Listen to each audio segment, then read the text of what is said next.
Students, मैं ऋतु अग्रवाल अपने YouTube channel पर आपका स्वागत करती हूँ। आज हम polynomials chapter 2 10th class NCERT book बहुपद का अध्ययन करेंगे। कुछ टॉपिक हम पहले डिस्कस कर चुके हैं। यदि आप वो देखना चाहें तो मैं उसका डिस्क्रिप्शन लिंक मैं दे दूंगी आपको और आप वहाँ देख सकते हैं। तो आज हम पढ़ेंगे शून्यांक और गुणांकों में संबंध, जीरोस और कोफिशिएंट्स में रिलेशनशिप। तो हमने कोई एक मानक बहुपद ले लिया। पहले तो हम ये देखेंगे कि शून्यांक क्या होते हैं और गुणांक क्या होते हैं। तो ये हम प्रीवियस क्लासेस में पढ़ चुके हैं। शून्यांक जीरोस होते हैं, जैसे कोई बहुपद है ax² bx + c। इसके यहाँ पे मैक्सिमम जो डिग्री है वो 2 है। इसका मतलब इसके दो हमें शून्यांक प्राप्त होंगे। मान लिया वो अल्फा और बीटा है, तो ये दो ऐसी वैल्यूज जिनको बहुपद में रखने पर पूरे बहुपद का मान शून्य हो जाता है, उनको हम शून्यांक कहते हैं। और गुणांक क्या होते हैं? ये जो यहाँ पर x² के साथ a है, ये जो x के साथ b है, और ये हमारा जो अचर पद है, ये हमारे गुणांक कहलाते हैं, कोएफिशिएंट्स। ठीक है, तो इन जीरोस में और इन गुणांकों में हमको रिलेशनशिप देखनी है। तो हम देखते हैं कि ये कोई बहुपद है ax² + bx + c। तो अब यदि इसके ये दो जीरो है अल्फा और बीटा, तो हम इसको इस रूप में लिख सकते हैं x - अल्फा x - बीटा। लिखते हैं हम इस तरीके से। चलिए अब हम इनको हल करके देखें। यहाँ पर इनको हम गुना करेंगे तो ये आएगा x² माइनस, देखिए x को x से गुना किया तो x² आ गया। अब x को इसको अल्फा को इस x से गुना करेंगे तो क्या आएगा? -Alpha x। अब इस x को इस बीटा से करेंगे तो -बीटा x, और अब इस अल्फा को बीटा से करेंगे तो +अल्फा बीटा। देखिए एक बार वापस देखते हैं। इस x को इस x से इंटू किया x², फिर इस अल्फा को इस x से इंटू किया तो ये माइनस का था तो -अल्फा x। अब इस x को इस बीटा से इंटू किया तो -बीटा x, और इस अल्फा को इस बीटा से इंटू किया तो अल्फा बीटा। प्लस क्यों गए? दोनों माइनस माइनस है इसलिए।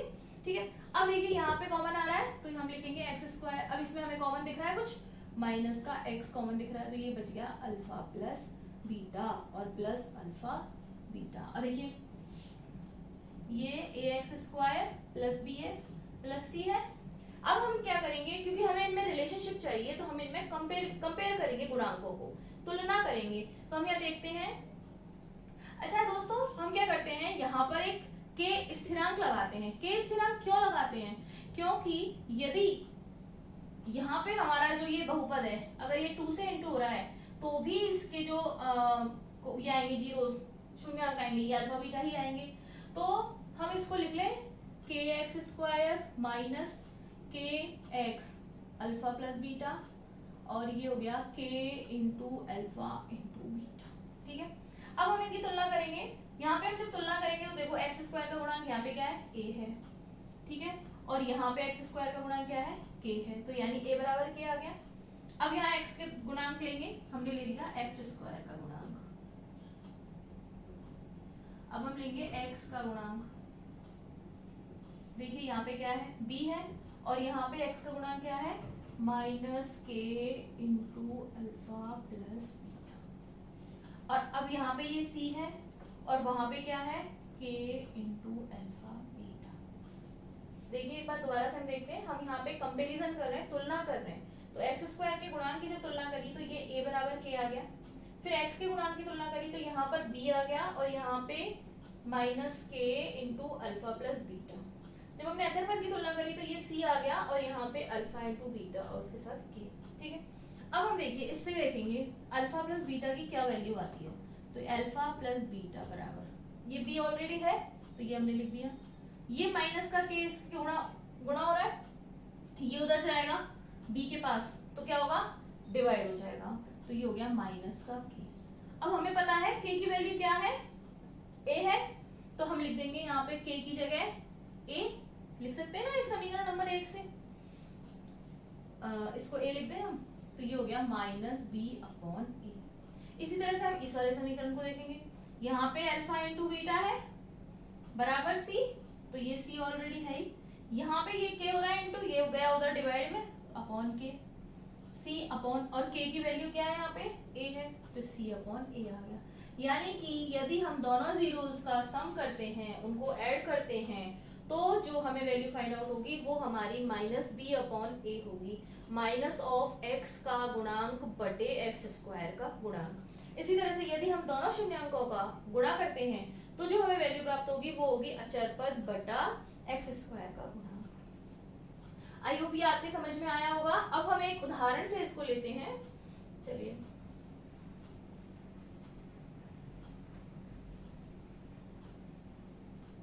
तो हम एक उदाहरण ले लेते हैं। यहाँ पे 2x square minus 8x plus 6। यहाँ पे 2 कॉमन आ रहा है, x square minus 4x plus 3।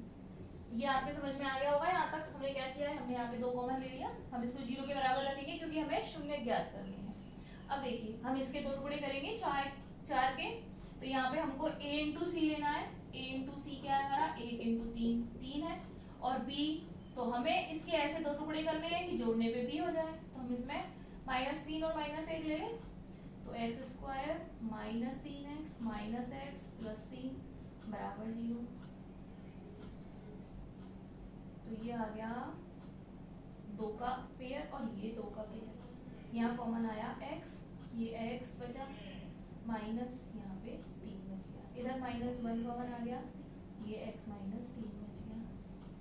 तो देखिए यहाँ पे वापस से 2 पेयर बन गए, हम फिर से कॉमन लेंगे, x माइनस 3 कॉमन आ गया, यहाँ x बच गया, ये -1 बच गया। तो अब यहाँ पे या तो ये 0 या ये 0, 2 तो 0 हो ही नहीं सकता, तो x माइनस 3 बराबर 0 या x माइनस 1 बराबर 0। तो ये इससे x बराबर 3 या x बराबर 1, यानी कि x के 2 शून्यांक आ गए, 2 वैल्यूज आ गई। देखिए हम दोबारा देख लेते हैं एक बार इसको कैसे हल किया। x square minus 4x plus 3 था, 4 के टुकड़े किए, -3x और -x, यहाँ पे कॉमन ले लिया x माइनस 3 आ गया, यहाँ पे कॉमन ले लिया -1, ये भी x माइनस 3 हो गया। इनमें से 2 पेयर से हमने कॉमन लिया x माइनस 3, यहाँ पे ये x बच गया, माइनस का 1 बच गया, x माइनस 3 बराबर 0 या x माइनस 1 बराबर 0। तो x बराबर 3 आ गया या x बराबर 1 आ गया। इस तरीके से हमारे पास जो आ गए 2 शून्यांक, तो अब हम इनको देखते हैं कि हमारे पास क्या क्या चीजें आ चुकी हैं, तुलना करके हम लिखेंगे। देखिए हमारे पास आ गया यहाँ पे अल्फा की वैल्यू आ गई 3, बीटा की वैल्यू आ गई 1। देखो ये हमारे अल्फा और बीटा हो गए 2 शून्यांक। अब हमें a, b और c की वैल्यू भी चाहिए ना, इनमें तो कंपैरिजन करना है। तो यहाँ से हम लेंगे a की वैल्यू, तो देखो a x स्क्वायर का गुणांक है, तो यहाँ x स्क्वायर का गुणांक क्या है 2 है, तो हमने a का 2 ले लिया। फिर x का गुणांक b, यहाँ पे x का गुणांक -8, तो b बराबर -8 हो गया। यहाँ पे c 6, तो हमारा c जो आ गया वो 6 आ गया। ये आपके समझ में आ गया हमने ये वैल्यूज कैसे निकाली है, ठीक है। अब चलो अब हमें ये निकालने हैं रिलेशनशिप, तो अब हम रिलेशनशिप निकालेंगे। अल्फा प्लस बीटा बराबर, अल्फा की वैल्यू क्या है 3 प्लस 1 बराबर 4। अल्फा प्लस बीटा किस चीज के बराबर है, ये, तो माइनस बी अपॉन ए। माइनस बी की वैल्यू लिखेंगे हम, तो माइनस, और बी क्या है हमारा -8, और ये क्या है 2, तो ये आ गया 8/2 या 4। इस आ गए दोनों बराबर, ये हो गया प्रूफ। इसी तरह से हम ये निकाल लेंगे अल्फा इंटू बीटा, तो अल्फा की वैल्यू क्या है 3, बीटा की 1, ये दोनों गुना हो गए 3 आ गए। यहाँ पे अल्फा इंटू बीटा किसके बराबर है c/1 के, यहाँ पे c/a लिखेंगे। c की वैल्यू 6, a की वैल्यू 2, ये डिवाइड हो गए 3 आ गए, ये दोनों भी इक्वल हो गए। तो ये प्रूफ हो गया हमारा कि alpha plus beta minus B upon A के इक्वल होता है, alpha into beta C upon A के इक्वल होता है। आई होप ये आपके समझ आया होगा। आप इस तरीके के और सवाल करेंगे, अगर आपको कोई प्रॉब्लम हो तो आप कमेंट बॉक्स में लिख सकते हैं, हम उसको दोबारा डिस्कस करेंगे। अच्छा, अब इसमें एक तरह के सवाल और बनते हैं, वो क्या बनते हैं, वो बनते हैं कि वो हमें अल्फा प्लस बीटा का मान दे देता है और अल्फा इंटू बीटा का मान दे देता है, और हमसे कहता है कि बहुपद क्या होगा, पॉलिनोमियल बनाओ इनसे, वो क्या होगा। तो यहाँ अल्फा प्लस बीटा की वैल्यू मान लो 1/4 देती उसने, और अल्फा बीटा की 1 दे दी। अब हमसे वो बहुपद पूछेगा, तो हमने जब हल किया था तो हमने देखा था एक इक्वेशन हमारे पास आती है x square minus x into alpha plus beta plus alpha beta. हम इस इक्वेशन को को हल करने के लिए यूज करेंगे। तो यहाँ देखो हम क्या करते हैं, x square minus alpha plus beta into x और प्लस अल्फा बीटा। तो यहाँ पे वैल्यूज पुट करेंगे, x square minus x, alpha plus beta की वैल्यू क्या है 1/4 और प्लस अल्फा बीटा की 1। हम इसको इक्वल 0 रख सकते हैं क्योंकि हमें शून्यांकों के मान रख रखे हैं।